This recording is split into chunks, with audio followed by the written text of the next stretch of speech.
సర్వోన్నతుడు ఘనమైన తండ్రికి మొదటిగా లేని నా కృతజ్ఞత స్తుతులు తెలియపరుస్తూ ఆరాధనకి చేరవచ్చిన నా సహోదరులను మీ అందరికీ ప్రభువైన యేసుక్రీస్తు పరిశుద్ధ నామములో హృదయపూర్వక వందనాలు తెలియపరుస్తూ ఆయా ప్రాంతాల్లో ఉండి లైవ్ ద్వారా కూడా దేవుడి యొక్క వాక్యాన్ని వింటూ మరి నేర్చుకుంటున్నారు. ఆయా ప్రాంతాల్లో ఉన్న ప్రతి ఒక్కరికి మరి మా కొరకు ప్రార్థన చేస్తూ మా పరిచర్యను మమ్మల్ని బలపరుస్తున్నారు. మరి ఆయా ప్రాంతంలో ఉన్న సహోదరులు మీ అందరికీ తాటిపూర్ కృషి సంఘం నుంచి హృదయపూర్వక వందనాలు తెలియపరుస్తున్నానండి. ఈ రోజు దేవుడు మనకు అనుగ్రహించిన సమయమును బట్టి విలువైన దేవుడి సంగతులు పరిశుద్ధ గ్రంథం నుంచి నేర్చుకుని మన ఎక్కువగా ఆత్మీయతలో బలపడదాం. ప్రార్థన చేసుకుని వాక్య పరిచయంలోకి వెళ్దాం. అందరూ కూడా ఒకసారి కళ్ళు మూసుకుని ప్రార్థన లేఖించండి. సర్వోన్నతుడు సర్వశక్తిమంతుడు పరమందువాసినుడు అయిన కన్నతండ్రి, మీ పరిశుద్ధమైన అతి శ్రేష్టమైన ఘనమైన నామానికి లెక్కలేని మా స్తుతులు స్తోత్రాలు తెలియపరుస్తుంటారు. మమ్మల్ని ప్రేమించి కాల సేవలో ఆత్మతో సత్యముతో మిమ్మల్ని ఆరాధించే భాగంలో తండ్రి వాక్య పరిచయంలోనికి మమ్మల్ని నడిపించారు. చేరవచ్చిన నా సహోదరులైన మీ ప్రేమికులందరినీ జ్ఞాపకం చేసుకో తండ్రి. మేమందరమును కూడా మరి మీ సన్నిధిలో ఉన్నామని మిమ్మల్ని కలిగి జీవిస్తున్నామని తండ్రి భయముతో భక్తితో మీకు విధేయులమై మీ వాక్యాన్ని వినే చెవులను గ్రహించే హృదయాలు మాకు ఇవ్వండి. మీ వాక్యం వినబడుతున్నప్పుడు మీ వాక్యం చెబుతున్నప్పుడు మేము నిర్లక్ష్యత వహించకుండా పెడ చెవులు పెట్టేవారుగా మేము తండ్రి ఆలోచనగా ఉండకుండా ఆలోచనతో జ్ఞానముతో వివేకముతో మీ మాటల మీద తండ్రి మా హృదయాన్ని మరి నిలపగలిగిన భాగ్యాలు ఇవ్వండి. మేము చెప్పే ప్రతి మాటను వినే ప్రతి మాటను తండ్రి మరి అన్వయించుకొని తండ్రి వాటి ప్రకారంగా మా జీవితాలు మలుచుకోవడానికి మీ కృప చూపించండి. మమ్మల్ని ఆత్మీయ స్థితిలో పెంచగలిగిన శక్తి మీ వాక్యానికి ఉంది. మీ సంకల్పాన్ని తెలిసి తండ్రి పరలోక సంబంధమైన విషయాలను మేము నేర్చుకోవడం మీ వాక్యం ద్వారా సాధ్యం. ఆ వాక్యాన్ని తండ్రి వినడంలో మేము ఉత్సాహంగాను సంతోషంగాను ఆశ కలిగి మీ వాక్యం మీద మా హృదయాలు నింపగలిగిన వాక్యాలు దయచేయండి. ఎవరైతే తండ్రి మీ సన్నిధికి రాలేకపోతున్నారు, మిమ్మల్ని ఆరాధించడంలో వెనకబడుతున్నారో వారందరినీ క్షమించండి. మీ సన్నిధి విలువలు ఆరాధన యొక్క ప్రాముఖ్యతను తెలుసుకుని తండ్రి యథార్థంగా మిమ్మల్ని ఆరాధించుకునే భాగ్యాలు ప్రతి ఒక్కరికి దయచేయమని చేరవచ్చు మమ్మల్ని అందరినీ జ్ఞాపకం చేసుకోండి. మీ వాక్యాన్ని వివరించుచుండగా తండ్రి మీ పరిశుద్ధాత్మ సహాయమును మాకు ఇవ్వండి. మీ జ్ఞానమును మాకు తోడుగా ఉంచండి తండ్రి. కలిపి చనిపోయి అనేకుల వల్ల మేము ఉండకుండా అబద్ధికులుగా మేము తండ్రి మరి ప్రవర్తించకుండా సత్య బోధకులుగా సత్యాన్ని ప్రకటించే తండ్రి సువార్థికులుగా వాటి కొరకు ప్రయాసపడే తండ్రి మరి మీకు లోబడే వారికి మమ్మల్ని ఉంచుతారని మా అందరి ద్వారా మీరే మహిమ పొందమని మరి తండ్రి మీ వాక్యానికి కలుగుతున్న శబ్దాలు ఆటంకాలు వ్యతిరేకతలన్నీ మరి తండ్రి నిశ్శబ్దపరుస్తారు దూరపరుస్తారని అర్థం చేసుకునే అవకాశాలు తండ్రి సమాజానికి మీ వాటి ఎదుట దయచేయమని దేవుడు అంటే గౌరవాన్ని ఒక విలువను ప్రతి ఒక్కరికి ప్రసాదించు. మీ పేరెత్తితేనే తండ్రి మేము శిరస్సు వచ్చి తండ్రి పదాభి నమస్కారం చేయగలిగిన వినయం విధేయతలు మన హృదయ తలంపులను తండ్రి హృదయంలో తగ్గింపును మాకు దయచేయమని మరి మీకు వ్యతిరేకమైన గర్వాన్ని దూరపరుస్తారు. ఘనతను మహిమను ప్రభావాలు మీరు పొందుతారు. యేసుక్రీస్తు పరిశుద్ధమైన నామమును బట్టి ఈ ప్రార్థన సమర్పించి వేడుకున్నాం మా కన్న తండ్రి, ఆమేన్. విలువైన దేవుని సంగతులు పరిశుద్ధ గ్రంథం నుంచి మనం నేర్చుకుంటాం. మరి తండ్రి అయిన దేవుణ్ణి క్రీస్తుని మనం ఆరాధించే గొప్ప ధన్యత తండ్రి అయిన దేవుడు మనకు అనుగ్రహించి ఈరోజు ఆరాధనకి మనం చేరొచ్చామంటే అది దేవుని సంకల్పం. ఆయన ఆరాధించడానికి ఆయన సన్నిధికి ఆయన ముందుకు రావడానికి కారణం దేవుని సంకల్పం. ఆ దేవుని సంకల్పంలో భాగం కుమారుని యొక్క త్యాగం. ఆ దేవుడి సంకల్పాన్ని కుమారుని యొక్క త్యాగాన్ని ఈరోజు మనకి బలపరుస్తూ మనం పొందుకున్న రక్షణలో పరిశుద్ధతను కాపాడుతున్న పరిశుద్ధాత్మని మనం ఆరాధించగానే గొప్ప భాగ్యం ఇవాళ క్రీస్తు సంఘం మనకు అనుగ్రహించింది. ఇది అర్థం చేసుకోలేని చాలా మంది కూడా ఉన్నారు. దేవుడు కుమారుడు పరిశుద్ధాత్మలు ఒకటే అంటే ఆయనే ఈయన అనుకునే పరిస్థితికి ఇవాళ సమాజంలో పోతుంది మనం చూస్తాం.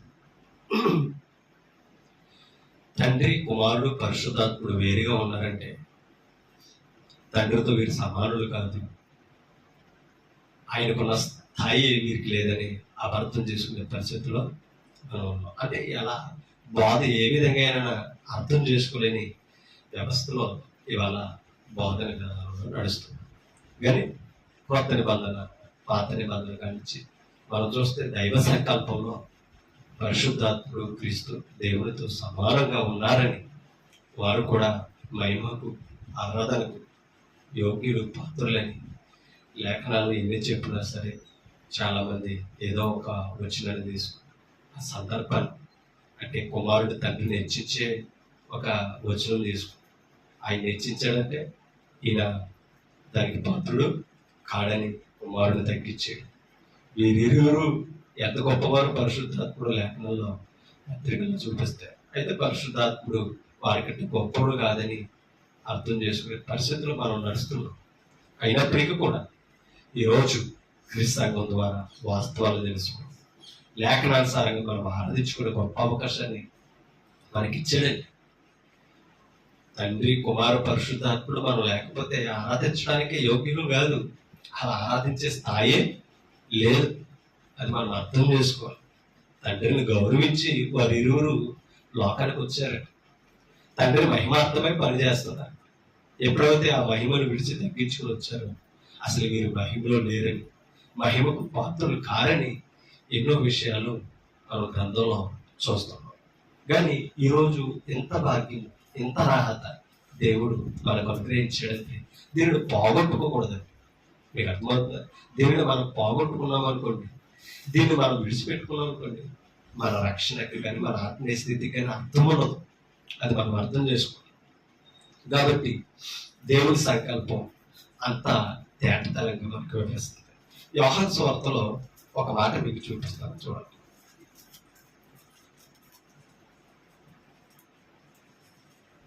యోహాను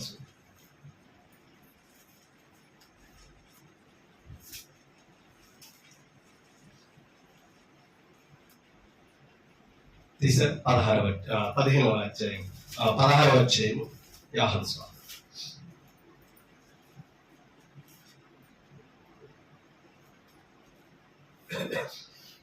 ఒక మాట మీకు చూపిస్తాను, చూడండి. 15వ వచనం చదువు. తండ్రికి కలిగినవన్నీ నావే అంటే ఎవరివి? అంతే కదా. ఇప్పుడు నాకు తండ్రి ఉన్నాడండి, నా తండ్రి ఎవరివి? నావే అవుతాయి, అవునే కదా. అంటే తండ్రితో సమానుడు కొడుకు అవుతాడండి. ఆ స్థానం అదేంటండి, ఆయనతో ఎలా సమానుడు అవుతాడని మీకు అర్థమవుతుందా? పక్కవారు అనొచ్చు, తండ్రి నా తర్వాత స్థానమో ఏంటని ఎవరు చెప్తారు? తండ్రి చెప్తాడండి. ఇప్పుడు తండ్రి ఇచ్చాడు అనుకోండి, కాదనడానికి ఎవరికి అర్హత ఉంది? ఉన్నదంటారా? అసలు జడ్జిమెంటే ఇవ్వదు. తండ్రితో కుమారుడు అర్హుడు సమానుడు కాదంటే తండ్రి చేసినప్పుడు దాన్ని కాదంటే ఏ జడ్జిమెంట్ కూడా సరే. అలాగే తండ్రివన్నీ నావని క్రీస్తు మాట్లాడుతున్నాడంటే ఈయన అన్నంత మాత్రాన అయిపోద్దనే వాళ్ళు కూడా చూద్దాం. తండ్రివన్నీ తండ్రికి కలిగినవన్నీ నావి, అందుచేత ఆయన నా వాటిలోనివి తీసుకొని మీకు తెలియజేయమని ఏదో చెప్పు. మీకు ఏదో అర్థమైందా? అన్నీ ఎవరవే? తండ్రివి. తండ్రివన్నీ ఎవరవే? కుమారుడివి. కుమారుడికి కలిగిన వాటి అన్నింటిలో నుంచి ఎవరు తీసుకుంటారట? పరిశుద్ధాత్ముడు తీసుకుంటారు. ఓకేనా? ఆయన నా వాటిలోనివి తీసుకొని మీకు తెలియజేయునని నేను చెప్పి తిని ఎవరికే అప్పుస్తాడు. మీకు అర్థమైందా? అంటే ఇప్పుడు క్రీస్తు ఏదైతే బోధించాడో క్రీస్తు బోధించిన వాటిలో తీసుకునే పరిశుద్ధాత్ముడు వివరిస్తాడు. ఆయనకంటూ మరొక ప్రత్యేకమైన బోధ ఏమీ లేదు. అందుకనే ఆయన మిమ్మల్ని ఏం చేస్తాడు? సర్వ సత్యం. నేనే సంగతులను మీకు ఆజ్ఞాపించేతను వాటిని అన్నిటిని గైకొన్నట్లు పరిశుద్ధాత్ముడు మిమ్మల్ని బలపరుస్తాడని యేసు ప్రభు వారు చెప్పడం ఈ యోహాను సువార్తలో మనం చూస్తాం. 14 వచ్చిన చదువు. ఆయన నా వాటిలోనివి తీసుకొని నీకు తెలియజేయను అది గనుక నా వాటిలోని అంటే అక్కడ మాట్లాడేది ఎవరు?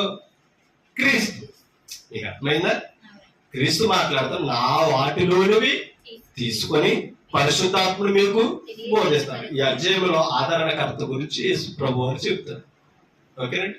ఆయన నా వాటిలోనివి తీసుకొని మీకు బోధిస్తాడు. అంటే పరిశుద్ధాత్ముడు మీకు బోధ తెచ్చుకోలేదు, అన్నట్టు కాదంట. తండ్రి అప్పగించిన బోధే కుమారుడిది. కుమారుడు బోధించిన దాంట్లోనే ఎవరు తీసుకున్నారో అంటే ముగ్గురికి 3 బోధలు లేవు, ఒకటే బోధ. మీకు అర్థమవుతుందా? తండ్రి సంకల్పన నెరవేర్చడానికి కుమారుడు వచ్చాడు. ఆయన ఉద్దేశాన్ని నెరవేర్చి వెళ్ళాడు. ఆయన చేసిన పని ఏంటో, ఆ ఉద్దేశం, ఆ సంకల్పం ఏంటో మనల్ని వివరించి బలపరిచేవాడు పరిశుద్ధాత్మ. అది మనం అర్థం చేసుకోవాలి. అంటే క్రీస్తు పరిశుద్ధాత్ముడు తండ్రి కొరకే పనిచేస్తాడు. అది మనం అర్థం చేసుకోవాలి. ఓకేనండి. ఆయన ఆ వాటిలో ఇవి తీసుకొని మీకు తెలియజేయను గనుక. అది ఎవరిని? అది ఆయన ఈయన బోధలో తీసుకొని బోధిస్తున్నాడు కనుక పరిశుద్ధాత్ముడు ఎవరు మహిమపరుస్తున్నాడు? మీకు అర్థమవుతుందా? ఎవరిని మహిమపరుస్తున్నాడు? క్రీస్తుని మహిమపరుస్తున్నాడు. క్రీస్తు ఎవరిని మహిమపరిచాడు? తండ్రిని మహిమపరిచాడు. అర్థమైందండి? అంటే పరిశుద్ధాత్ముడు క్రీస్తు ఎవరిని మహిమపరుస్తున్నారు? చెప్పాలి మీరు. తండ్రిని మహిమపరుస్తున్నారు కాబట్టి మహిమకు ఆయనే అర్హుడు. మీకు అర్థమైందా? ఎవరు అర్హుడు కాదు? ఇంకా క్రీస్తు అర్హుడు కాదు, పరిశుద్ధాత్ముడు అర్హుడు కాదని మాట్లాడే వాళ్ళు ఉన్నారు. ఒక పదం మీకు చూపిస్తాను చూడండి. ఓకేనా? ఇప్పుడు ఆయన మహిమపరిచారు కాబట్టి మీరు మహిమకు అర్హులు కాదంటున్నాం కనుక ఒక పదం చూపిస్తాను. ఇది యోహాను స్వార్త 12 వచ్చి, యోహాను స్వార్త 12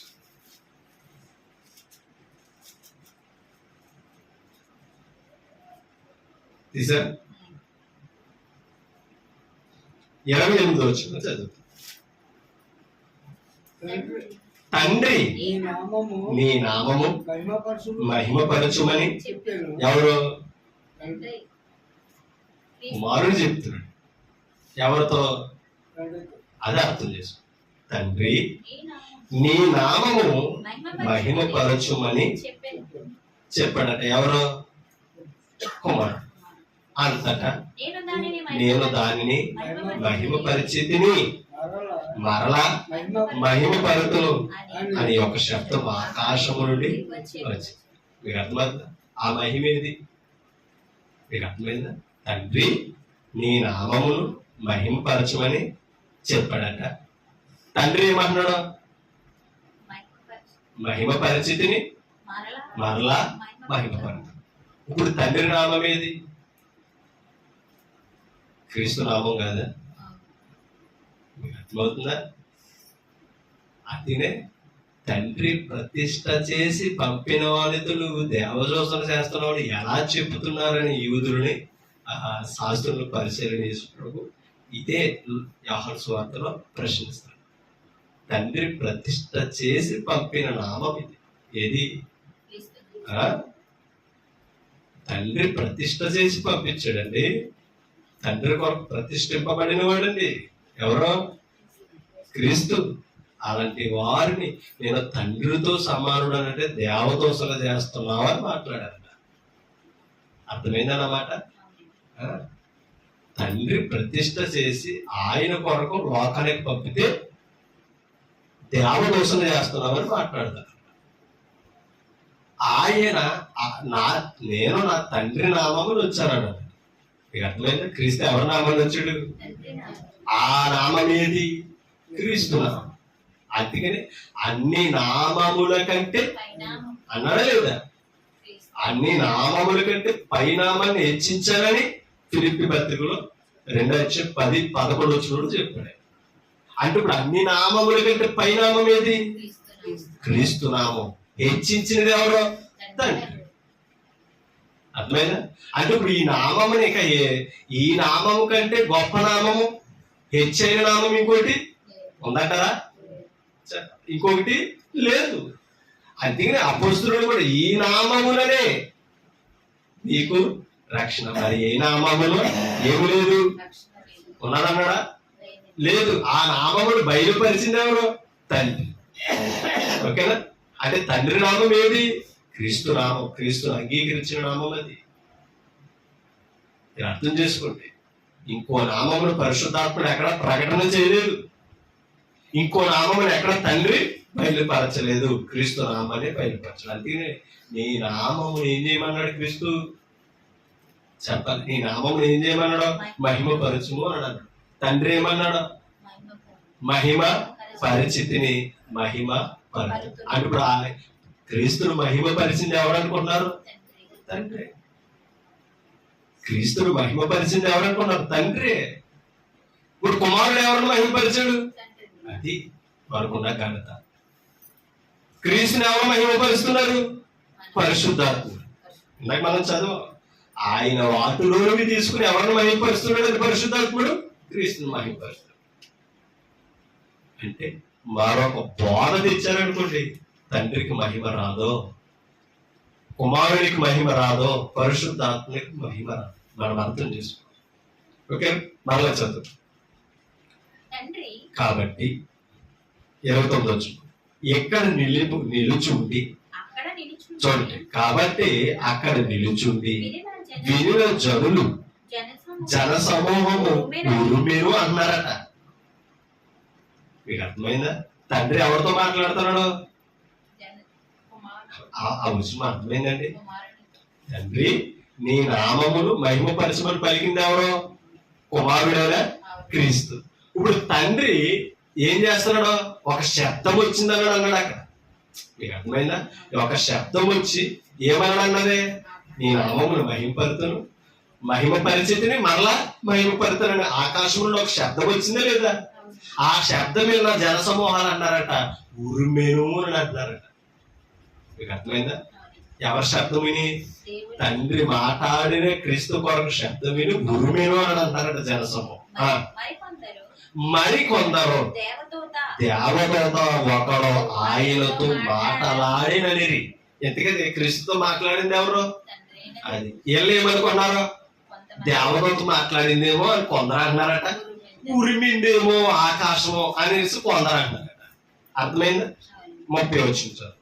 అందుకు యేసు ఏ శబ్దం? అదే ఏ శబ్దం వచ్చింది? నా మాట అర్థమవుతుంది మీకు అందరికీ? ఏ శబ్దం వచ్చింది? తండ్రి నీ నామమును మహిమపరచమని. కానీ తండ్రి ఏమన్నాడు?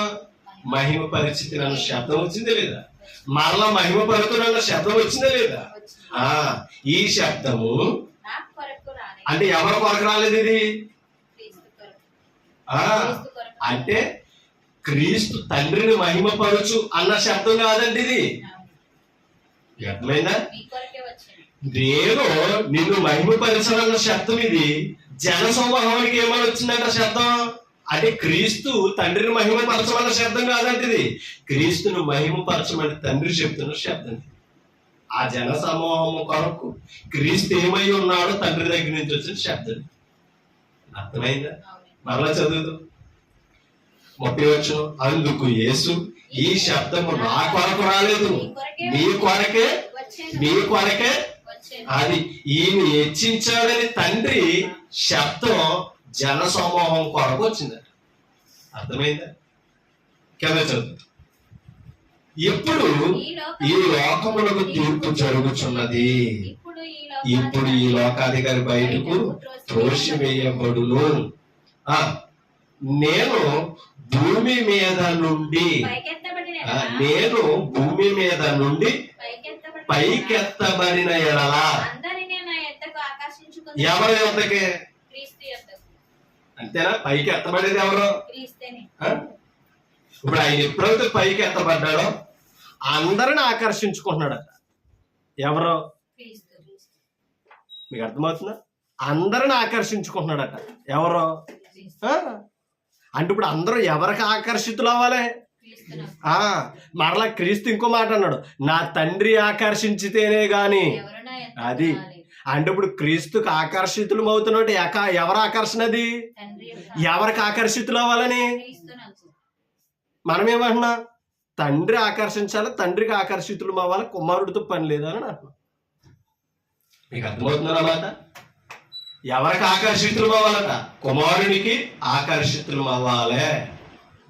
ఓకేనా? అందరినీ చూడండి, నేను భూమి మీద నుండి పైకి ఎత్తబడిన ఎడల అందరిని నా యొద్దకు ఆకర్షించుకుందునని చెప్పి. ఇప్పుడు మనము ఎవరి దగ్గరికి వచ్చాం చెప్పండి? ఇప్పుడు ఎలా వచ్చాం? క్రీస్తు దగ్గరికి ఎలా వచ్చాం? ఏది మనల్ని ఆకర్షించినది? సువార్త అనే వాక్యం మనల్ని ఆకర్షించలేదా? ఇప్పుడు సువార్త అనే వాక్యం ఎక్కడికి ఆకర్షించింది? మనల్ని క్రీస్తు దగ్గరికి ఆకర్షించింది. అర్థమవుతుందా? క్రీస్తు దగ్గరికి మనల్ని ఆకర్షించింది. ఏది? సువార్తకి, వాక్యానికి లోబడితే. ఇప్పుడు ఈ సువార్త ఎవరి శబ్దం? ఎవరి కొరకు వచ్చిన శబ్దం? భూమి మీద ఉన్న మానవులమైన మన అందరి కొరకు, జన సమూహాల కొరకు వచ్చిన శబ్దం. క్రీస్తుకు ఆకర్షితులు అవ్వాలి, క్రీస్తును మహిమపరచాలి. ఇప్పుడు క్రీస్తును మహిమపరిచినంత మాత్రాన తండ్రి మహిమ తగ్గిపోలా. మరి తండ్రిని ఏం చేస్తాం అందరినీ కాదా? క్రీస్తును మహిమపరచడం, తండ్రిని మహిమపరచడం, అది అర్థం చేసుకోలేదు. తెలుసా? అసలు క్రీస్తుని హెచ్చించింది ఎవరు? తండ్రి అయిన దేవుడు. క్రీస్తుని హెచ్చిస్తే తండ్రి మహిమే తగ్గదు. అది మనం అర్థం చేసుకోవాలి. క్రీస్తు హెచ్చించబడినంత మాత్రాన తగ్గువాడు పరిశుద్ధాత్ముడు కాదు. అర్థం చేసుకోవాలి. మరి ఎక్కడ చెప్పాడండి క్రీస్తు నన్ను మహిమపరచమని? భూమి మీద. భూమి మీద తనంతట తాను చెప్పుకోరా. ఎందుకు చెప్పలేదు తెలుసా? క్రీస్తు ఎవరి పని మీద వచ్చాడు? ఎవరి మహిమ కొరకు వచ్చాడు? అది. మరి నన్ను మహిమపరచమని చెప్తే ఆ బోధ అట్టుకున్న వాళ్ళందరూ ఏమంటారు? ఆయన మహిమపరుచుకున్నాడు కాబట్టి మేము మమ్మల్ని మహిమపరుచుకుంటాం. మీకు అర్థమవుతుందా? ఎప్పటికీ ఆ మహిమలు ఎత్తుక్కొండలేదా? క్రీస్తును మహిమను తగ్గించి క్రీస్తు బోధ అట్టుకుని వెళ్ళి క్రీస్తు పేరట బ్రతుకుతున్న వారు మనల్ని మహిమపరుచుకుంటలేదా? మన పేరు ప్రఖ్యాతులు కాదా? బోధకుడికి ఆకర్షితులు అవుతున్నారు తప్ప బోధకుడి క్రీస్తుకి ఆకర్షితులు అవుతలేదండి. సంఘాన్ని అత్తుకుని ఉంటలేదండి. అది శరీరం.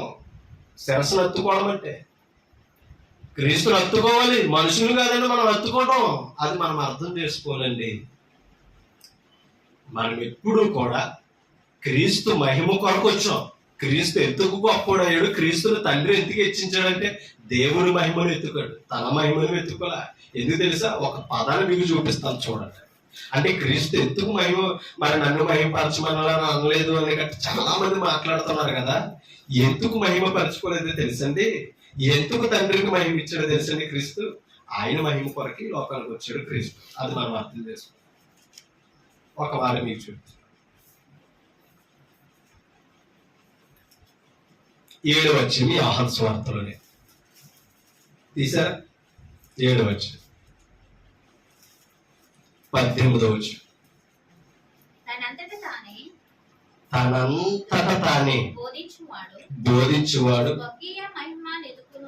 స్వకీయ మహిమను, అంటే నా జ్ఞానం ఎంతో, నేను ఎంత గొప్పనో తెలుసుకోవాలని బోధించేవాడు ఎవరి మహిమను వెతుకుతున్నాడట? స్వకీయ మహిమ. అంటే ఆ బోధకుడికే ఘనత రావాలన్నమాట. అంతే కదండి అక్కడ పదం. క్రీస్తు మాట్లాడుతున్న మాటలు ఇవి మరొకరు మాట్లాడతలా. అంటే బోధ విలువ తెలుసు. ఇప్పుడు క్రీస్తుకి అప్పగించిన బోధ ఎవరు? తండ్రి కాదా? అని ఇప్పుడు ఈ బోధ అట్టుకుని ఈ బోధ బోధిస్తుంటే ఎవరిని మహిమపరచాలి?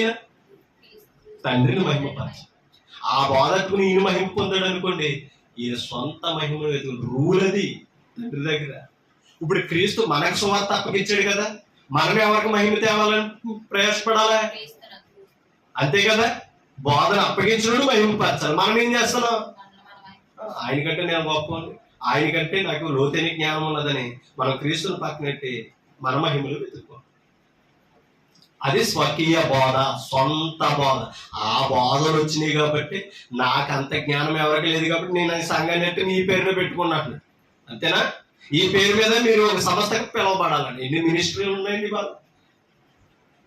క్రీస్తు సంఘం పోయింది. ప్రాణం పెట్టినోడు జ్ఞాపకం కానీ, ప్రాణం పెట్టిన గుర్తింపు కానీ లేదు. నీకేదో మినిస్ట్రీ కావాలి, నీకేదో హిస్టరీ కావాలి, నీకున్న హిస్టరీలో మినిస్ట్రీ కావాలి, నీకేదో నామం కావాలి, నువ్వే గుర్తింపు పొందాలి. మరి ఇంత బోధ బోధించే వాళ్ళకి క్రీస్తు సంఘం బైబిల్లో కనపడలేదంటారా? తెలియదు అనుకుంటున్నారా? దాచేస్తున్నారు. మనుషులు మెప్పుకోని వాళ్ళు దాచేస్తున్నారండి. ఎందుకంటే వాళ్ళని ఖండిస్తే ఒప్పుకోరండి. మనం కూడా కదా డ్రమ్ములు డోలకలు పెడితే అసలు ఇది సరిపోతుంది ఏంటండి? ప్రజల కోసం మనం ఇచ్చి జీవనం పోగొట్టుకుంటామా? ఆలోచించాలి. మరి అవన్నీ లేకుండా క్రొత్త నిబంధనలు బోధిస్తుంటే అపోస్తుల దగ్గర 3000 మంది బాప్తిస్మం పొందారంటే, అల్లరితో కూడిన ఆటపాటలు అపోస్తులు చేస్తుంటే, అక్కడున్న పెంతుకొస్తుకు వచ్చిన సమాజం అంతా వీరి వైపు తిరగలంటారా? ఫిల్టర్ చేస్తే 3000 మంది వచ్చారు, లక్షల మంది వచ్చారండి. అక్కడ మీకు అర్థమవుతుందా? అక్కడ లక్షల మంది వస్తే ఎంతమంది వచ్చారనుకుంటున్నారు? చెప్పండి. 3000 మంది అంతే. మనము ప్రకటన చేస్తాం, సువార్త ప్రకటిస్తాం, 1000 మంది దగ్గరికి వెళ్తాం. ఏమో 1000 మందిలో ఒక్కరు బాప్తిస్మం పొందిన చాలు సత్య సంబంధంగా మన పరిచర్య ఫలించి. కానీ అందుకని మాట చెప్తాడు, స్వకీయ మహిమలు వెతుకుతున్నాడట. తనంతట తానే బోధించేవాడు స్వకీయ మహిమలు వెతుకుచున్నాడు. కానీ ఆ మాట చూడండి, కానీ తన్ను పంపిన వారి మహిమలు వెతకువాడు. అది ఎవరి మహిమలు వెతకాలట? ఇప్పుడు క్రీస్తు సత్యవంతుడు ఎందుకు అయ్యాడు చెప్పండి? తను పంపిన వాడిని మహిమను వెతికాడంట. పంపిన వాడు ఎవరు? తండ్రి అయిన దేవుడు. ఆయన మహిమను వెతికాడంట. ఎవరు? కుమారుడైన క్రీస్తు. అందుకని క్రీస్తు సత్యవంతుడే. మనం ఆ బతికులు ఎందుకు అవుతుందో తెలుసా? మనల్ని పంపిన వాడు ఎవరు? మనల్ని పంపిన వాడు ఎవరు? క్రీస్తు అండి. మనల్ని పంపిన వాడు క్రీస్తు అండి. మీకు అర్థమవుతుందా? ఒక పదాన్ని మీకు చూపిస్తాను.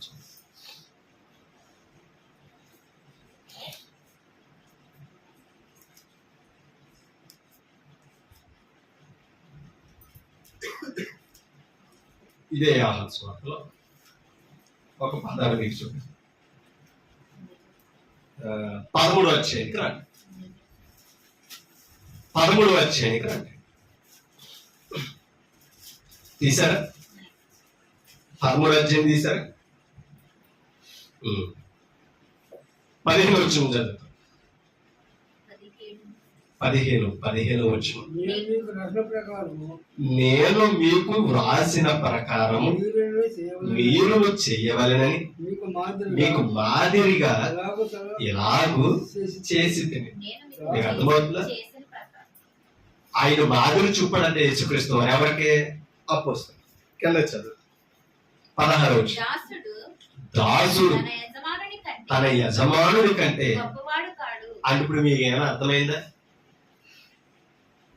దాసుడు యజమానుడి కంటే గొప్పవాడు. ఇక్కడ దాసులు ఎవరు, యజమానుడు ఎవరు? చూపిస్తాను, వచ్చిన చదివితే అర్థమవుతుంది. దాసుడు తన యజమానుడి కంటే గొప్పవాడు కాడు. పంపబడినవాడు తను పంపిన వాడి కంటే గొప్పవాడు కాడని మీతో నిశ్చయముగా చెప్తాను. పంపబడినవాడు అన్నాక పుట్టేంకి ఇచ్చాడు చూడండి. మీకు అర్థమవుతుందా? అనగా అపోస్తలులు. అంటే ఇప్పుడు పంపబడిన వారు ఎవరు?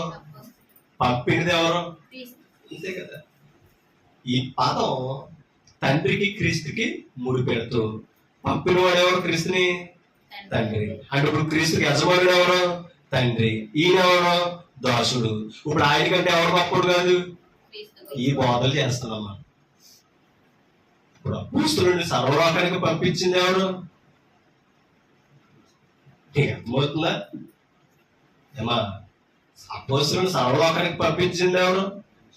క్రీస్తు. ఇప్పుడు యజమానుడు ఎవరు? క్రీస్తు. దాసుడు ఎవరు?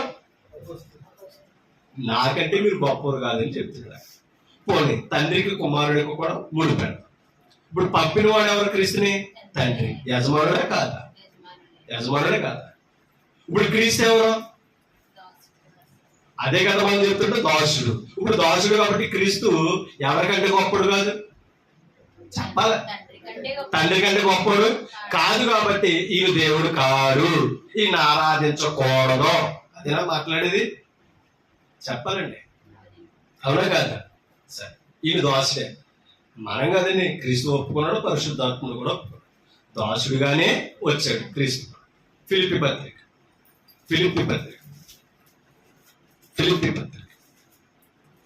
రెండవ వచనం.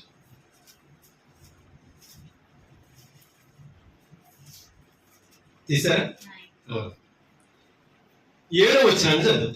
మనుషుల పోలికగా పుట్టి ఎవరు? క్రీస్తు. క్రీస్తు ఎలా పుట్టాడు? మనుషుని పోలిక మరియ గర్భంలో మనుషుల పోలికగా ఈ లోకానికి వచ్చాడు. ఎవరు? క్రీస్తు. మనుషుల పోలికగా పుట్టి. దాసుని స్వరూపము ధరించుకుని. అర్థమైంది కదా? ఆ వచనమే కదా ఇందాక మనం చదువు. అపోస్తుల గురించి క్రీస్తు మాట్లాడే మాటను ఇప్పుడు క్రీస్తుకి తండ్రికి కూడా ముడిపెట్టి మాట్లాడు తీసుకుందాం. రైటే, ఓకేనా? ఇప్పుడు ఈ మనుషుల పోలికగా పుట్టి ఏం తీసుకున్నాడంటే ఈయన దాసుని స్వరూపము ధరించుకున్నాడా లేదా? అంటే ఇష్టపడ్డాడా లేదా ఆ స్వరూపాన్ని ధరించడానికి? ఎవరో? క్రీస్తు. ఓకేనా? దాసుని స్వరూపము ధరించాడు. దాసుడు ఎందుకు అయ్యాడు? మనుషుడిగా పుట్టాడు కాబట్టి. ఓకేనా? ఎవరికి దాసుడు అయ్యాడు? తండ్రికి దాసుడు అయ్యాడు. తండ్రి పని మీద వచ్చి. నా మాట అర్థమవుతుంది కదా? 5వ వచనం చదువు. క్రీస్తు యేసునకు కలిగిన ఈ మనసును మీరు అది అంటే ఇప్పుడు క్రీస్తు దగ్గరికి వచ్చిన వాళ్ళందరూ ఎవరి మనసు కలిగి ఉండాలి? క్రీస్తు మనసు కలిగి ఉండాలి. చదువుదాం. ఆయన మనసు ఏంటో చదువుతాం. ఆయన దేవుని స్వరూపము కలిగిన వాడై ఎవరైనా ఆ పైన 5వ వచనంలో చెప్పాడు కదా, క్రీస్తు యేసునకు కలిగిన మనసు అని. ఆ క్రీస్తు మనసు ఏంటో చెప్తాడు. ఆ క్రీస్తు దేవునితో చెప్పాలి, దేవునితో సమానముగా నుండుట విడిచిపెట్టకూడని భాగ్యమని ఎంచుకోలేదంట. ఒక మాట అంటే ఇప్పుడు క్రీస్తు ఎవరితో సమానుడు చెప్పాలండి మీరు అందరూ? క్రీస్తు ఎవరితో సమానుడు? తండ్రితో. ఎక్కడ? పరలోకంలో. అంతే కదా? ఇప్పుడు మనుషులు పోలుకగా పుట్టడానికి ఎక్కడికి వచ్చాడు? అది ఇప్పుడు భూమి మీదకి రాకముందు, మనుషుల పోలిక ధరించక ముందు ఆయన ఎక్కడ ఉన్నాడు? తండ్రి కుడి పార్శ్వన తండ్రి దగ్గర ఉన్నాడు. ఏమై ఉన్నాడు? ఇదే కదా డౌట్. ఏమై ఉన్నాడు? దేవుడై ఉన్నాడు. దేవునితో ఏమై ఉన్నాడు? సమానుడై ఉన్నాడు కనుక ఆ భాగ్యము విడిచిపెట్టుకోవడం భాగ్యమని ఎంచుకోలేదా? అంటే అర్థమేంటి తెలుసా? నేను తండ్రితో మహిమ పొంది ఆరాధన పొందుతున్న వాడిని ఇంత తగ్గించుకుని భూమి మీదకి వెళ్ళాలా? భూమి మీదకి వస్తే మనుషులు ఎలా చూస్తారో తెలియదు ఆయనకి. ఇప్పుడు మనం ఎలా తగ్గిస్తున్నాం ఆయన గురించి తెలియదు అంటారా? ఆయన రాకముందే తెలుసు. అయినా ఎందుకు తగ్గించుకున్నాడు? తండ్రికి తేవలసిన మహిమ ఉంది. తండ్రిని ఘనపరచవలసిన పనున్నది భూమి మీద. ఆయన చిత్తం నెరవేర్చాలి. అందుకనే ఆయన అపోస్తలులకు ప్రార్థన నేర్పించడం ప్రారంభంలోనే చెప్పాడు. ఏమని? మత్తయి అదే కదా. ఏమని చెప్పాడు? ఆయన ప్రార్థన నేర్పితే ఏమన్నాడు? పరలోకమందు నీ చిత్తము నెరవేరినట్లు భూమి అందును. పరలోకంలో ఆయన చిత్తము నెరవేరింది. ఎక్కడ నెరవేరాలి? భూమి మీద నెరవేరాలి. అది నెరవేర్చలేకపోయాడు. ఆదాము దగ్గర నుంచి క్రీస్తు వచ్చే వరకు కూడా ఎవరు? ఆయన వచ్చి మానవుడిగా ఆయన నామమును ఎలా మహిమపరిచి ఆయన చిత్తమును ఎలా నెరవేర్చడం ఒక మనుషునికి సాధ్యమో చూపించగలిగాడు దాసుని స్వరూపముగా వచ్చి. అంటే ఈ భూమి మీద ఉన్న నరుడు శరీరంలో ఉన్నవాడు ఎవరు దేవుని కంటే గొప్పవాడు కాదు. కాబట్టే ఏం చేయాలి? దేవునికి లోబడి దేవుని మహిమార్థమయ్యే బ్రతకాలి. ఆయన చిత్తము ఆయన తలంపై ఈయన పనిగా తీసుకోవాలి. అది క్రీస్తు మనకి ఎందుకు తెలుసా? వారికి మాదిరి ఉంచిన అన్నాడు. ఇందాక మనం చదివిన 13వ అధ్యాయం యోహాను సువార్త. ఇప్పుడు అపోస్తలులకు మాదిరి అయ్యేవాడు ఈయన హెచ్చించుకుంటే అపోస్తలుడు తండ్రిని ఎలా మహిమపరుస్తారు? మాదిరి కదా. మరి ఇప్పుడు ఆ హెచ్చింపు ఈయనలో కనపడ్డానుకో అపోస్తలుడికి కూడా ఏమొస్తుంది? హెచ్చింపు వస్తుందా లేదా? ఇప్పుడు అపోస్తలులో కనిపించిందంటే మనమెంత హెచ్చింపబడతాం? ఎంత అసలు హెచ్చించుకోకపోతేనే విర్రవీగిపోతున్నాం కదా మనం. ఏమా కొద్దిగా హెచ్చు అని కనపడితే తండ్రి కంటే ఎక్కువగా, క్రీస్తు కంటే ఎక్కువగా అపోస్తలుడు హెచ్చింపు కనపడితే అసలే ఇంకా క్రీస్తుని గురించి మాట్లాడతారంటారు ఈ భూమి మీద. అది ప్రోటోకాల్ అర్థం చేసుకోవాలి మనం. ప్రోటోకాల్ను బట్టి ఆయన సంకల్పం నెరవేర్చబడుతుంది. అది అర్థం చేసుకోకుండా క్రీస్తు చిన్నోడు తక్కువవాడు అని అంటే ఎలాగండి? మరలా ఈయన మహిమను తగ్గించుకున్న సామాన్యులు కదండి, పెద్ద పెద్ద సువార్థికులు. అంటే పెద్దోళ్ళు అని అంటే అందరికంటే బాగుంటారని కాదు, గొలియతలాగా మీకు అట్లా చదువులో, జ్ఞానములో, స్థితిలో అన్నిట్లో గొప్పవారు ఏం చేస్తున్నారో తెలుసా? క్రీస్తుని తగ్గించేస్తారు. తండ్రి తగ్గించలేదు క్రీస్తుని, పరిశుద్ధాత్ముడే తగ్గించలేదు క్రీస్తుని. మనం తగ్గించడం ఏంటండి? మనం ఎవరమండి అసలని? అంటే ఈ జ్ఞానం అర్థమయ్యేటప్పటికి క్రీస్తు ఎర్రుడు అయిపోతున్నాడు అనమాట. అవునా కదా? కొరింథీ పత్రిక మొదటి అధ్యాయం చెప్పింది అదే కదా. ఈ లోక జ్ఞానం దేవుని జ్ఞానాన్ని ఎలా తీసుకున్నా? ఈ లోకంలో మన జ్ఞానవంతులం అయ్యేటప్పటికి క్రీస్తు ఎర్రుడు అయ్యాడు అనమాట. మనకి జ్ఞానం నేర్పి మన కొరకు ఆయన తగ్గించుకొని వచ్చి మనల్ని ధనవంతులు చేయడానికి ఆయన దరిద్రుడు అయిపోయాడు కదా. చేతకారుడు కనబడుతున్నాడు అన్నమాట సువార్తికుడికి. ఆయన లేకపోతే మనకి జీవితమే లేదండి. అది అర్థం చేసుకోవాలి. అసలు పరలోకంలో ఎంట్రీ లేదు ఆయన లేకపోతే. మనం అర్థం చేసుకోవాలి. క్రీస్తు ఉన్నాడు కాబట్టి మన అసలు ఇంకా సాగుతున్నాయి. ఎందుకు తెలుసా? క్రీస్తు లేకపోతే కృప లేదండి. కృప లేదండి. కృపకి నిదర్శనం క్రీస్తు. ఆయన ఉన్నాడు కాబట్టి ఇంకా కృపలో మనం బ్రతుకుతున్నాం. కృప ఇంకా మనం వెళ్తుంది. మనం ఇంకా ఎన్ని అబద్ధ బోధనలు బోధించినా, సంకల్పాన్ని కించపరుస్తున్నా, ప్రభువును అవమానపరుస్తున్నా, ఇంకా మనం బ్రతుకున్నామంటే క్రీస్తే మనకు అడ్డొచ్చేవాడియా తెలిసింది. అది అర్థం చేసుకోవాలి. మనం ఎంతటి వారు అంటే మన బ్రతుకులు ఎంత అంటే ఇవాళ క్రీస్తుని తగ్గించేస్తాం. అపోస్తులు ఎక్కడైనా తగ్గించారండి క్రీస్తుని? అంటే తండ్రితో ఎలాంటి వాడు అర్థం అవ్వలేదు ఫిలిప్పీ గారికి. అపోస్తులు పౌలుకి తెలియలేదంటారా? క్రీస్తు కంటే ఘనత కలిగిన వాడు తండ్రి అని అపోస్తులు పౌలుకి తెలియదంటారా? అంటే అంటే అపోస్తులు కూడా, అపోస్తులు బోధ కూడా అబద్ధమా? ఆలోచించండి. కానీ మనకు అర్థం కావడం లేదండి. అపోస్తులకు అర్థమైందండి. ఆయన చూశారండి, ఆయన మహిమను చూశారు, ఎందుకు తగ్గించుకుని వచ్చాడో చూశారు, ఎందుకు పరలోకంలో ఉన్నవాడు భూమి మీదకి వచ్చాడో తెలిసింది. మనకు అర్థం కావడంలా. మన యూట్యూబ్ నుండి అయ్యే బోధలండి. క్రీస్తుని తిడుతున్నారండి. సువార్తికుడే తిడుతున్నాడండి. క్రీస్తుని తగ్గించేస్తున్నాడండి సువార్తికుడు. తెలుసా? క్రీస్తుని యూట్యూబ్ చూడండి. అటు బోధలు వింటే మనమే క్రీస్తుని విసర్జిస్తాం. అలా ఉన్నాయి బోధలండి. ఇవాళ యూట్యూబ్ ఆన్ చేస్తుంటే ఇంటర్నేషనల్ లో మాట్లాడే బోధకులందరూ క్రీస్తుని అవమానపరుస్తున్నారండి. కానీ అది చాలా ఘనతగా ఫీల్ అవుతున్నారు. కాబట్టి ప్రేమతో అర్థం చేసుకోండి. మనమందరం క్రీస్తుకు దాసులు అవ్వాలి. క్రీస్తు యజమానుడు అని అర్థం చేసుకోండి. తండ్రి చేత నియమించిన వారిని దేవదోషం చేస్తున్నాం అబద్ధికుడు అని మనం మాట్లాడకూడదు. శాస్త్రుల పరీక్షలు అలాగే అపార్థం చేసుకున్నారు. ఈ వాళ్ళకి మనం అలాగే అపార్థం చేసుకున్నాం. మీకు అర్థమవుతుందా? అంటే ఇప్పుడు మీకు ఫిలిప్పీలో పౌలు చెప్తున్న సంగతులు మనకు అర్థమవుతున్నాయా? క్రీస్తు ఎవరు చెప్పండి. ఇప్పుడు ఆరవచ్చు, ఆయన దేవుని స్వరూపము కలిగిన వాడు. ఇంకో రూపం ఉందా క్రీస్తుకి? కానీ ఏ రూపాన్ని ధరించాడు? మనుషుల పోలికగా. మీకు అర్థమైందా? ఆయనది ఎవరి స్వరూపం కాదు, మనుషుల స్వరూపం కాదు. ఆయన మనుష్య కుమారుడే తప్పకిన మనుషుడు కాదు. మీరు అర్థం చేసుకోండి. అంటే దేవుని స్వరూపం అని ఎందుకు చెప్తున్నాడు? బాబు మీరు ఆయన శరీరాన్ని ధరించినంత మాత్రాన మానవుడిగా మీరు చూడొద్దు, ఆయన మనుషుడు కాదు. అపోస్తులు చెప్తుంటే ఆయన మనుషుడే. బైబిల్ చెప్పలేదా మనిషి కుమారుడు అని? దేవుని కుమారుడు అంటున్నారేంటి మీరు? అసలు దేవుని కుమారుడు కాదనే వాళ్ళు చాలా మంది ఉన్నారు. అసలు దేవుడు కాదనే వాళ్ళు చాలా మంది ఉన్నారు. ఎందుకంటే దేవుని కుమారుడు అన్న పదం దేవునితో సమానత్వం చేస్తుంది. అది కూడా ఎత్తలేదండి ఆయనకి. ఎంత అబద్ధం బోధిస్తున్నామండి ఇవాళ. సత్య బోధకులు కూడా పిలువబడుతుంది. అర్థం చేసుకోండి. అందుకని దేవుని స్వరూపము దేవుని రూపం ఎలా ఉందో అలాగే. దేవుని స్వరూపం ఏంటండి? యోహాను సువార్త 4:24 చెప్పింది ఏదండి? ఇప్పుడు క్రీస్తు ఎవరండి? అవునా కదా? ఇంకా డౌటా? క్రీస్తు ఎవరండి? ఆత్మ. దేవుని స్వరూపం ఏంటండి? ఆత్మ స్వరూపమా, భౌతిక స్వరూపమా? అదృశ్యుడా, దృశ్యుడా? ఇప్పుడు క్రీస్తు ఎవరు చెప్పండి?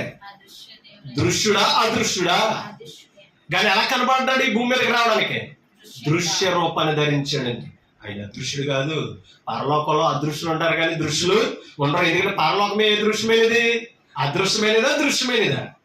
దృశ్యమైనది అయితే ఇప్పటికీ మనకి పరలోకం కనపడాలి. మీకు అర్థమవుతుందా? అది అదృశ్యమైనది కాబట్టి పరలోకం కనపడతారు. కనపడలేదు కాబట్టి నమ్మని వాళ్ళు లేదని అంటున్నారు. నమ్ముతూ విశ్వాసం మీద ఆధారపడుతున్నారు, నిరీక్షణ కలిగిన వారు ఉందని నమ్ముతున్నారు. అది నిరీక్షణ. మనం చూడని దాని కొరకు ఎదురు చూస్తున్నాం చూస్తారు, అదే నిరీక్షణ. ఆ నిరీక్షణను సఫలం చేస్తున్నదే విశ్వాసం. ఎందుకు మనం విశ్వాసం అయ్యామంటే వింటున్నాం కాబట్టి. క్రీస్తును కూర్చున్న బోధను వింటున్నాం. ఆయన బోధే లేకపోతే మనకే అర్థమైంది. అంటే ఇప్పుడు తండ్రి రూపం కలిగిన వాడు క్రీస్తు. ఆ రూపంలో ఉన్నవాడు మనుషుల రూపాన్ని ధరించడానికి ఇష్టపడ్డాడంటే ఆయన మనసు ఎంత తగ్గించుకోడు, ఎంత తగ్గించుకున్నాడండి. మనుషులు పోలికగా పుట్టి దాసుని స్వరూపమును ధరించుకున్నాడండి. అందుకనే దేవుని స్వరూపము కలిగిన వాడయ్యుండి దేవునితో సమానమా కాదా? పరలోకంలో క్రీస్తు దేవునితో సమానుడు. సమానముగా ఉండుట విడిచిపెట్టకూడని, అంటే సమానంగా ఉన్నవాడు ఆయన కంటే తక్కువగా అవడానికి ఒప్పుకున్నాడండి. అది క్రీస్తు యేసులకు కలిగిన మనసు. ఈ మనసును ధరించుకోమన్నాడు. మనకి గర్వాలు ఏంటంటే సంఘంలోని ఆయన పరలోకాన్నే వదులుకున్నాడే. పరలోకంలో ఆయన ఆరాధనకి తండ్రితో సమానుడై ఉన్న హోదాను వదిలేసుకున్నాడే. మనకెంత గర్వం ఏంటండి సంఘంలోని, మనకెంత అతిశయాలు ఏంటండి సంఘంలోని. అంత తగ్గించుకున్నవాడు ఆయన ప్రాణం పెడితేనే కానీ మనకింత పరిపూర్ణత దొరకలేదే, ఇంత కనీసం పరిశుద్ధత ఏర్పడలేదే. ఇంత పరిశుద్ధులు మనం పిలువబడుతున్నామంటే ఆ పరిశుద్ధతను వదులుకొని వచ్చాడండి. దరిద్రుడయ్యాడు తప్పిన ఎక్కడ పాపము చేయలేదు. మన పాపాలు మోసుకున్నాడే తప్పిన ఆయన పాపము చేసి దోషి కాలేదండి. సిలువ అంతికి ఎక్కలేదండి. పాపుల పాపాలను కడగడానికి ఔషధంగా రక్తం ఇచ్చాడండి. అది క్రీస్తులో ఉన్న అద్భుతమైన సందేశం. మీరు అర్థం చేసుకోండి. అందుకనే దేవునితో సమానముగా ఉండుట విడిచిపెట్టకూడని భాగ్యమని ఎంచుకొనలేదు. మీకు అర్థమవుతుందా? విడిచిపెట్టకూడడం భాగ్యం అని ఎంచుకోలేదని అంట, విడిచిపెట్టడమే భాగ్యం అని అనుకున్నాడు. అది క్రీస్తుకి ఇచ్చిన భాగ్యం. మనుషుల పోలికగా పుట్టి దాసుని స్వరూపము ధరించుకుని తన్ను తానే రిక్తునిగా, ఏమీ లేనివాడిగా వచ్చాడు. రిక్తుడు అంటే అర్థమేంటి తెలుసా? దాసుడి కంటే, మనుషుడు కంటే దేవస్థితి అనమాట, ఏమీ లేనివాడు అనమాట. లాజర్ కంటే తనకంటే ఏమైనా ఉన్నదా? దరిద్రుడు. ధనవంతుని ఎంత పడ్డాడు కదా, ఏమైనా ఉన్నదా? అలాగే మనం అర్థం చేసుకున్నాం.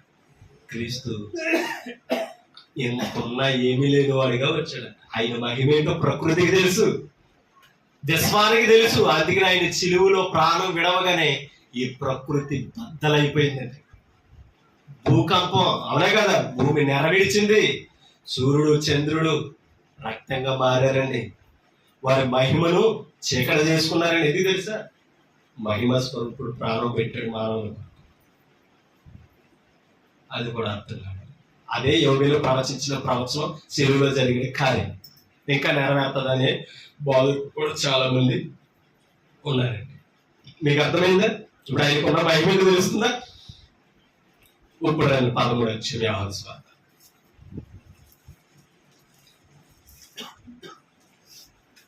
13 వచ్చి తీసారా? ఏమా ఒకసారి 16 వచ్చి చదువుతాం. దాసుడు తన యజమానుడి కంటే గొప్పవాడు కాడు. అంటే ఇప్పుడు అపోస్తలులతో డైరెక్ట్ గా చెప్తున్న మాట ఏంటి తెలుసా? పంపిన వాడు ఎవరో నేనే, క్రీస్తు పంపుతున్నాడు. మీకెవరినైనా చెప్తున్నాడు అపోస్తలులతో, యజమానుని. నాకంటే మీరు గొప్పలు కాదు కాబట్టి మీ మహిమను వెతుక్కోకూడదు. ఎవరిని మహిమపరచాలి? పంపిన యజమానుని మహిమపరచాలి. యజమానుని కొరకే దాసుడు పనిచేయాలి. అపోస్తలుడు పంపబడిన వారు. ఓకేనా?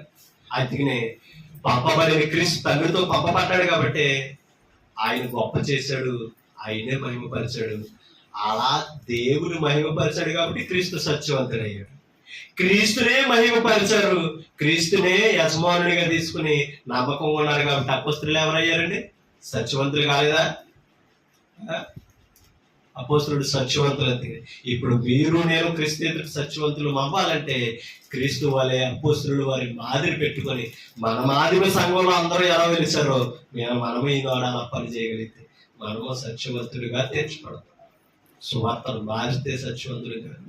క్రొత్త బోధ బోధిస్తున్నారని ఉన్నది ప్రకటించకుండా మరుగులు పెట్టి ఏయో కలిపి చెరిపేలా మనం బోధించి కొత్త విషయాలని చెప్పామనుకోండి, మీకు అర్థమవుతుందా? ఉన్న పాటనే మనం కోణంలో ప్రకటించి తప్పేం కాదు. దీన్ని అందరిలా నేను మాట్లాడదని కొత్త విషయాలు చెప్పడానికి దీన్ని కలిపి చెరిపేసి తుడిచి దీంట్లో తీసేయకూడదండి, దీంట్లో ఏది కలపకూడదండి. ప్రకటన గ్రంథం మనకి చెప్పింది అదే. మీకు అర్థమవుతుందా? అది అన్నాడు, పంపబడిన వాడు తను పంపిన వాడి కంటే గొప్పవాడు కాడని మీతో నిశ్చయముగా చెప్పుచున్నాను. ఈ సంగతులు మీరు ఎరుగుదురు కనుక వీటిని చేసిన యెడల మీరు ధన్యులగుదురు. ఎవరు ధన్యులవుతారట? ఎవరు ధన్యులవుతారట? ఎవరు ధన్యులవుతారు? చెప్పబడిన అపోస్తలుడు, పంపబడిన అపోస్తలుడు దేవుడి దృష్టికి ధన్యులు అవుతారన్నమాట, ప్రభు దృష్టికి ధన్యులు అవుతారన్నమాట. అది మనం అర్థం చేసుకోవాలి. ఆల్రెడీ యూట్యూబ్ లో ఈ పాట వింటున్న వారు, లైవ్ లో చూస్తున్న వారు ఒప్పుకోరండి, ఈ పాట ఇష్టపడరండి. ఎందుకంటే అవసరం అబద్ధ పోదని కూడా అనొచ్చు.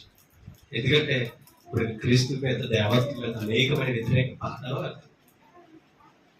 ఒకటి చెప్పేది మీరు అర్థం చేసుకోండి, మీకంటే చిన్ననే ఒకవేళ అర్థం చేసుకుంటే తగ్గించుకొని మనం లేఖనాన్ని అనుసరిస్తే ప్రభు ఎదుట గొప్ప అవుతుంది అంటే లేదు. ఇలాంటి వాడు చెప్తే కూడా వినాలా, నా జ్ఞానం ముందు వీడు సరిపోతాడా అని అనుకుంటే కనుక ప్రభువే మనకి తీర్పు తెచ్చు. అది అర్థం చేసుకుంటే అలాగే నాకంటే మీరు చిన్నోళ్ళని నేను మాట్లాడుతున్న పదాలు కాదు, మనకంటే క్రీస్తు చిన్నోడు కాదని ప్రకటించే బోధ. ఇది మనం అర్థం చేసుకోవాలి. అంటే ఒక పెద్దోడి దగ్గర చిన్నోడు చెప్తున్నప్పుడు రైట్ అనిపించడానికి ఒప్పుకోవడానికే చిన్న చూపు వచ్చిందంటే ఒక విషయం చెప్పిన అదే నామోజీగా ఫీల్ అవుతే క్రీస్తు నామోజీగా ఫీల్ అయ్యాడా? చెప్పండి. తండ్రికి ఉన్న మహిమను, ఆ ఘనతను విడిచిపెట్టుకోవడానికి చిన్న చూపు చూసాడా? నామోజీగా ఫీల్ అయ్యాడా? తండ్రికి మహిమ తేవాలనుకున్నాడు. ఇప్పుడు కూడా అలా ఆలోచించు. క్రీస్తు తండ్రితో సమానుడని ఒప్పుకొని తండ్రి కొరకు, క్రీస్తు కొరకు, పరిశుద్ధాత్మ కొరకు పనిచేసేవాడు ఎవ్వరూ కూడా లేఖనాన్ని అర్థం చేసుకోండి. అది మనం అర్థం చేసుకోండి.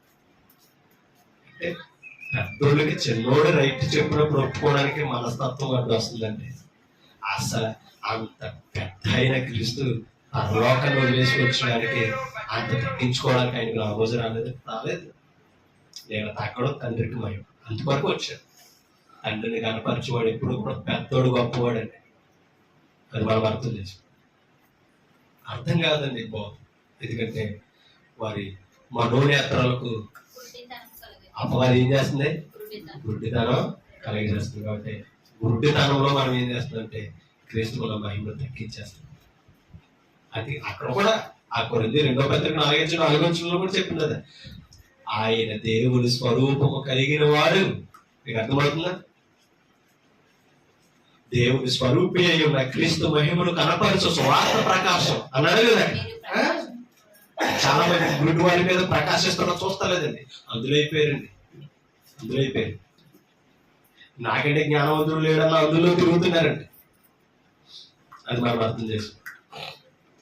కాబట్టి క్రీస్తు ఎప్పటికీ గొప్పడండి. క్రీస్తునే తండ్రి మహింపరచు. 12 వచ్చి 30 అందుకు యేసు, ఈ శబ్దము నా కొరకు రాలేదు, మీ కొరకే వచ్చింది. ఇప్పుడు ఈ లోకములకు తీర్పు జరుగుతున్నది. ఇప్పుడు ఈ లోకాధికారి బయటకు త్రోసివేయబడును. నేను భూమి మీద నుండి పైకి ఎత్తబడి నేను అందరిని నా యొద్దకు ఆకర్షించుకుందని చెప్పాడు. ఓకేనా? ఆయన పరలోకానికి ఎత్తబడ్డాడు, సిలువులో కూడా ఎత్తబడ్డాడు. ఓకే, ఆయనకు ఆకర్షితులు అవ్వాలంటే సిలువు వైపు చూడండి. అర్థమవుతుందా? మొదటి అధ్యాయం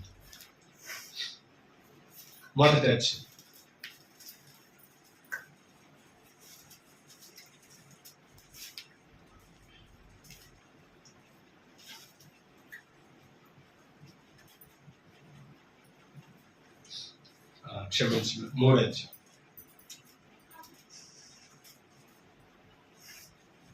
13 వచ్చింది. అది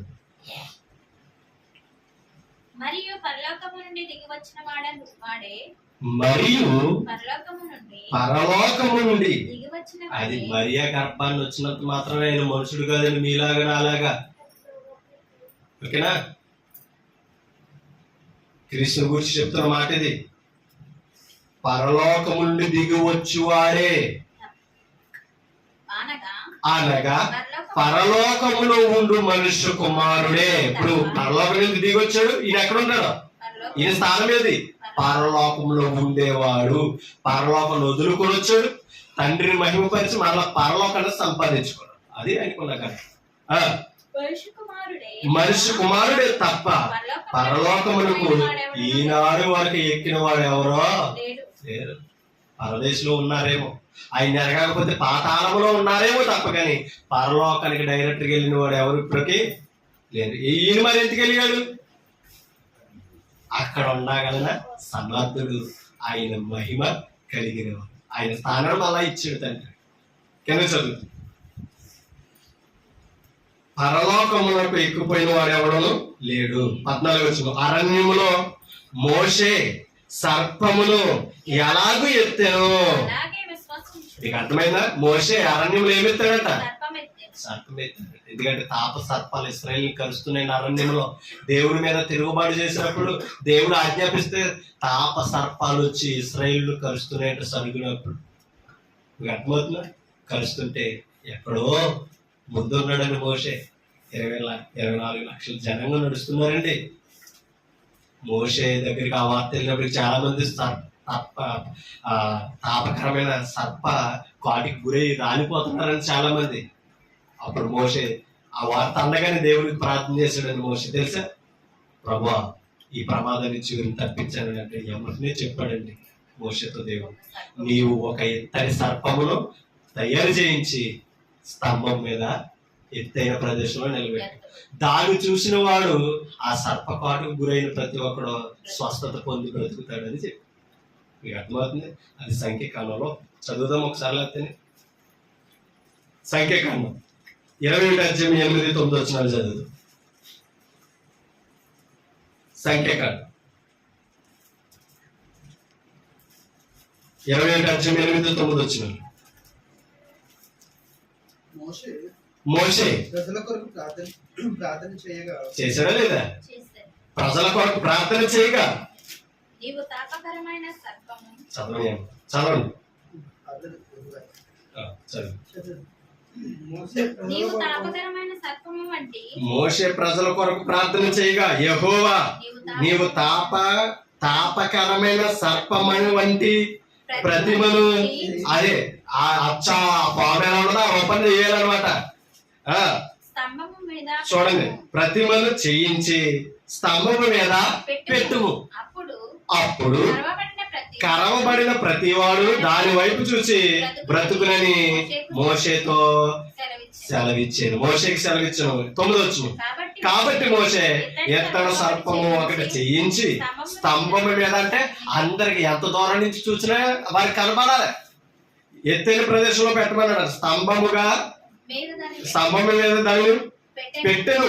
అప్పుడు సర్పకాటు తినిన ప్రతి వాడును ఆ ఎత్తడి సర్పమును నిదానించి చూచుట వలన చూచినందున బ్రతికెను.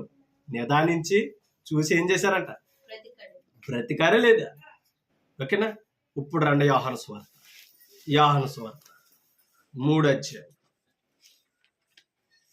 యోహాను సువార్త 3 అధ్యాయం 14 అరణ్యములో మోషే సర్పమును ఎలాగూ ఎత్తెనో అలాగే విశ్వసించు ప్రతివాడును ఏమవ్వకూడదంట.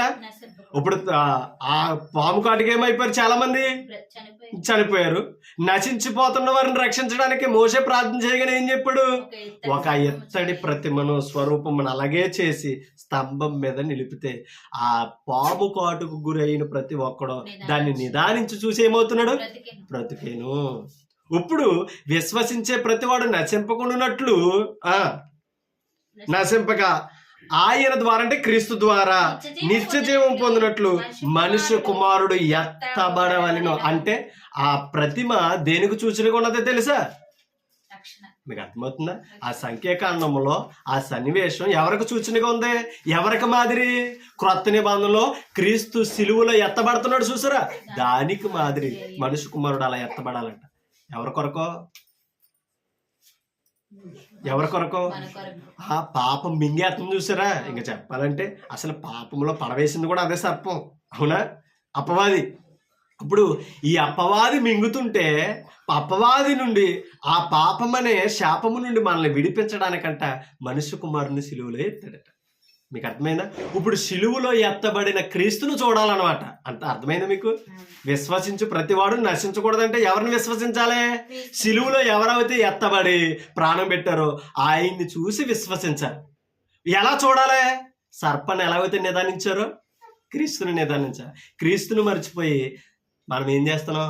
సిలువు ప్రతిబింబాన్నే నిదానిస్తున్నాం, అవునా కదా? అసలు ఎంతకే క్రీస్తు సిలువ ఎవరికి గుర్తు, అవునా? క్రీస్తుని చూడగానే ఎవరికి జ్ఞాపకం రావాలి? క్రీస్తు చేసిన కార్యం జ్ఞాపకం రావాలి. కానీ మనం ఎవరిని పక్కనెట్టేసాం? క్రీస్తుని పక్కనెట్టేసి ఆనాడు కూడా ఇశ్రాయేలు ఏం చేశారు తెలుసా? ఆ సన్నివేశం పక్కనెట్టేసి ఇతర సర్పాన్ని ఆరాధించారండి. మీకు అర్థమైందా? మరి అలా ఏం చేస్తున్నా? ఇదిగో నిన్న కూడా జరిగింది అదే కదా, లోకంలో జరిగింది అదే కదా. నాగులు చవితి అమ్మగారిని ఆరాధించారు కదా, వెళ్ళి ఇంట్లోకి వస్తేనేమో కర్రట్టుకుంటాడా? మీకు అర్థమవుతుందా? పండగ వస్తుంటేనేమో వెతుక్కుంటూ వెళ్తున్నాడు పట్టు. ఆశాస్పదం కాదండి, అంటే తెలియక చేస్తుందని లోకానికి అర్థం కాలేదు, ఓకేనా?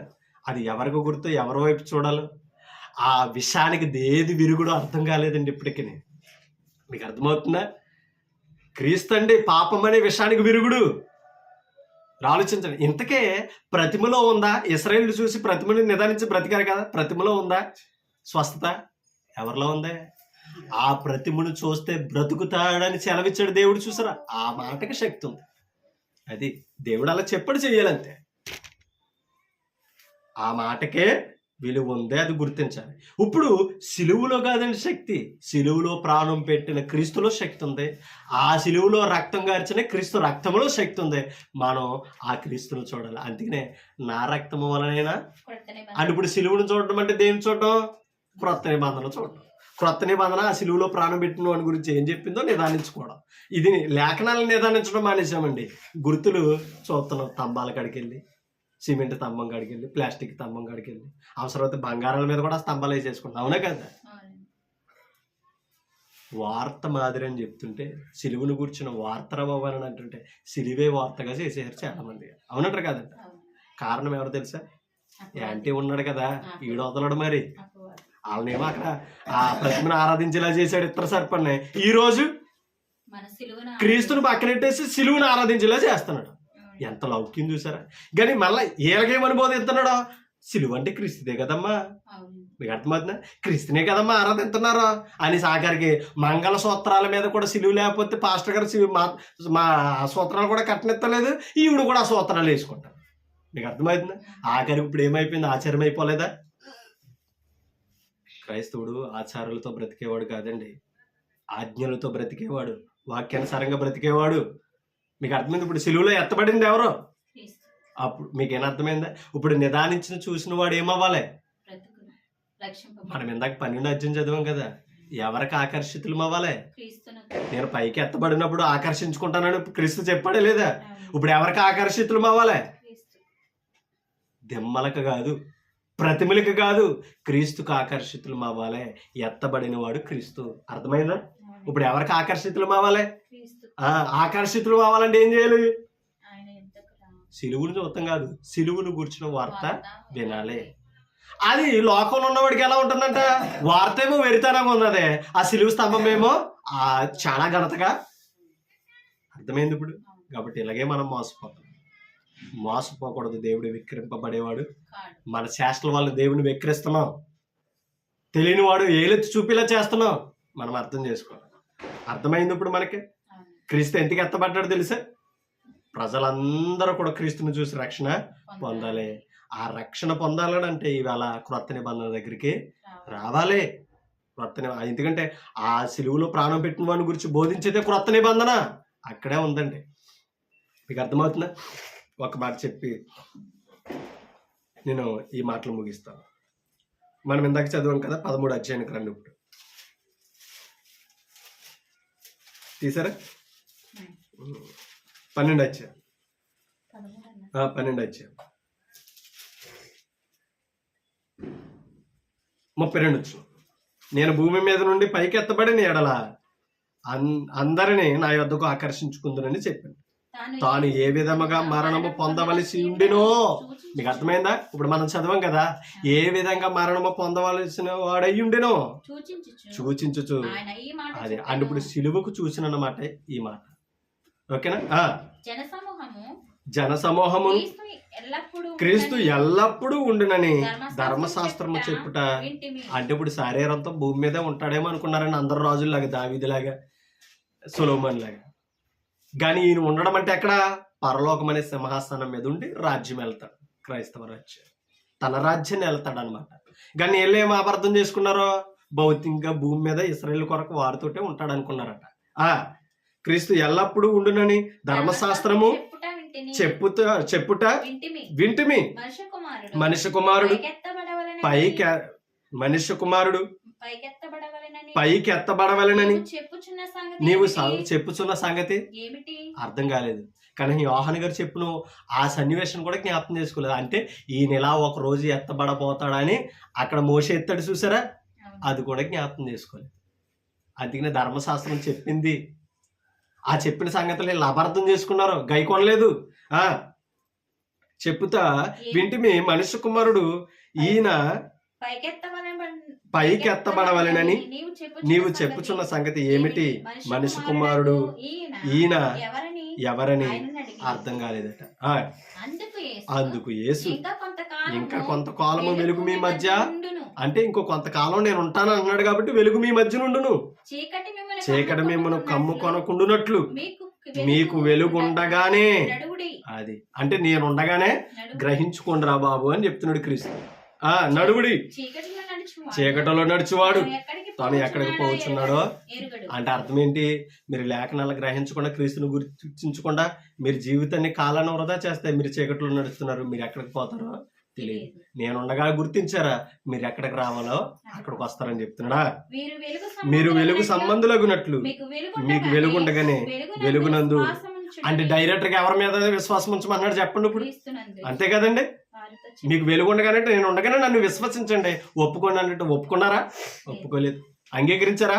అంగీకరించలేదు. పోను ఆ గుంపు ఇప్పటికీ తయారైంది, ఇప్పటికీ ఒప్పుకోలేదు. ఆయన తిరిగి ఎత్తబడి పరలోకానికి వెళ్ళి తండ్రి కుడిపార్శ్వ నుండి ఆయన రాజ్య పరిపాలన చేస్తున్నా సరే ఎప్పటికీ ఆయన అంగీకరించలేని ఆ గుంపు అలాగే ఉందండి, తయారు చేసుకుంటున్నాడు అన్న ఒక మాట చెప్పి ఇక్కడ ముగిస్తాను.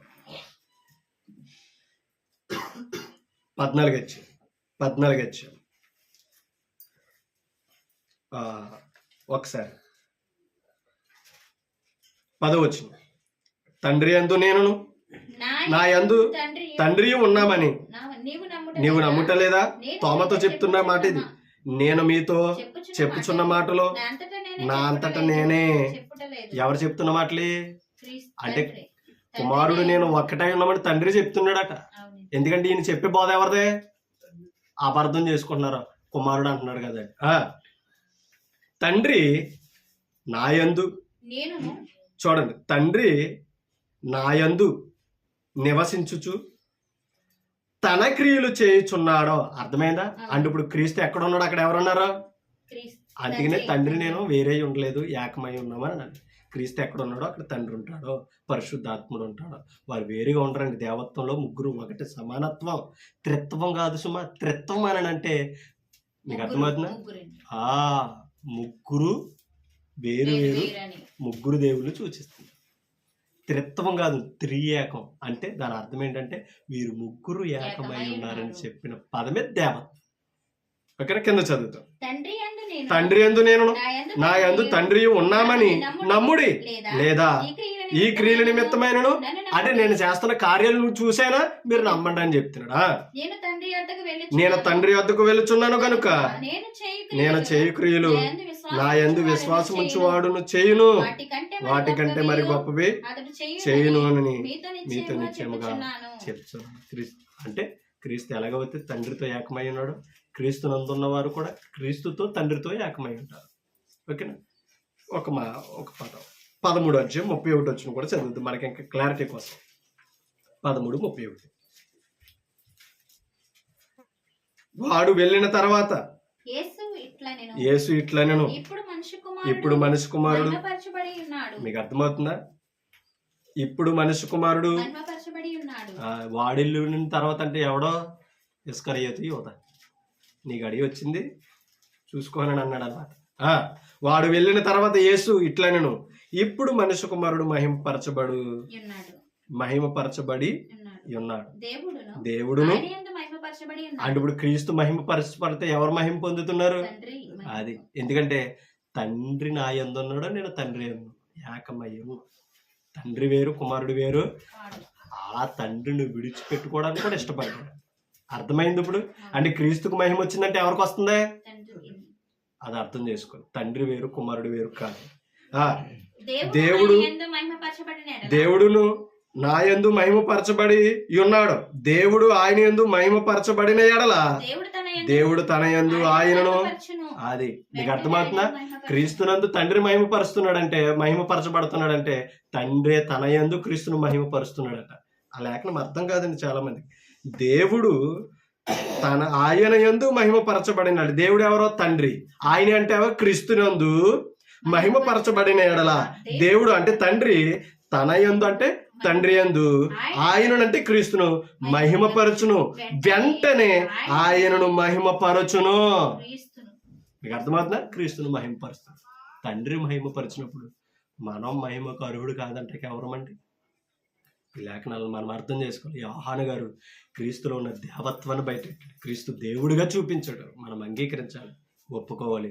తండ్రితో క్రీస్తు సమానుడు, దేవత్వంలో భాగం.